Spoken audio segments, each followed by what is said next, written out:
Bonjour à tous. Les Cosses sont occupées depuis le Paléolithique, comme en attestent les ossements d'animaux chassés par les premiers hommes. Plus tard, les sépultures néolithiques ont révélé de nombreux objets témoignant de la sédentarisation et de la prospérité des populations jusqu'à l'âge du cuivre. Partons ensemble à la découverte des premiers hommes et des traces qui sont parvenues jusqu'à nous.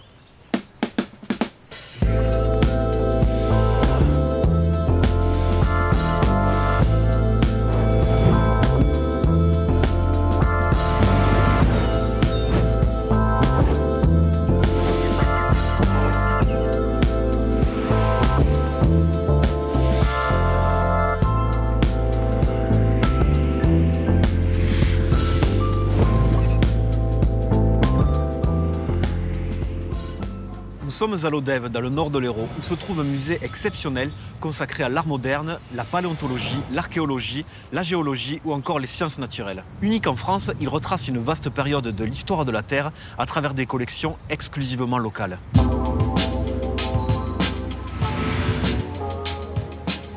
Le musée de Lodève est l'un des rares musées régionaux consacrés à la fin de la préhistoire, en particulier au néolithique, une période charnière où les sociétés humaines passent de la chasse et la cueillette à l'agriculture et l'élevage. Les objets exposés témoignent de leur savoir-faire, de leur mode de vie et de leur univers symbolique. C'est aussi l'époque des premiers villages, des dolmens, des grottes sépulcrales et des premières mines de cuivre, offrant un véritable voyage dans le passé au cœur d'un patrimoine régional riche et fascinant.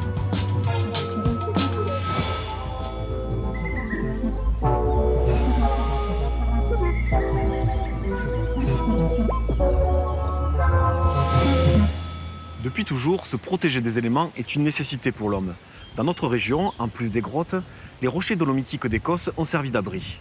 Près de l'hospitalier du Larzac, l'abri du Roc Troué en est un exemple remarquable.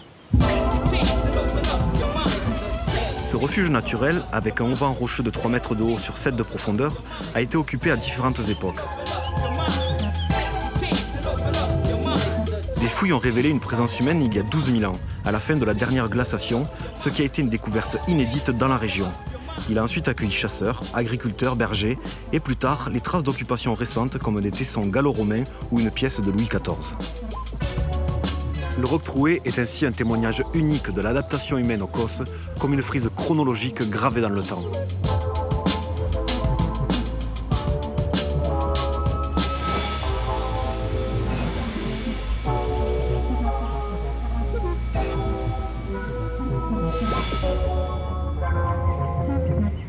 Direction Verrières, au nord de Millau, pour découvrir le Clapas du Diable, le plus grand cap barré d'Écosse. Ces fortifications, datant généralement de l'âge du fer, étaient construites sur des avancées rocheuses pour servir de poste de surveillance. Aujourd'hui réduit à amas de pierre, un clapas en occitan, ce site abritait autrefois de hauts murs et des cabanes en torchis. Avec ses 110 mètres de long et ses 6 mètres de large, le Clapas du Diable est l'un des plus vastes oppidums néolithiques de la région et offre une vue imprenable sur le château de Cabrières, jadis propriété de la cantatrice Emma Calvé. Et le diable dans tout ça? Selon une légende médiévale, il voulait s'emparer du château de Cabrières en bâtissant un pont en une nuit entre le cabaret et le château. Mais les anges l'en empêchèrent et le chassèrent, déjouant ainsi son plan diabolique.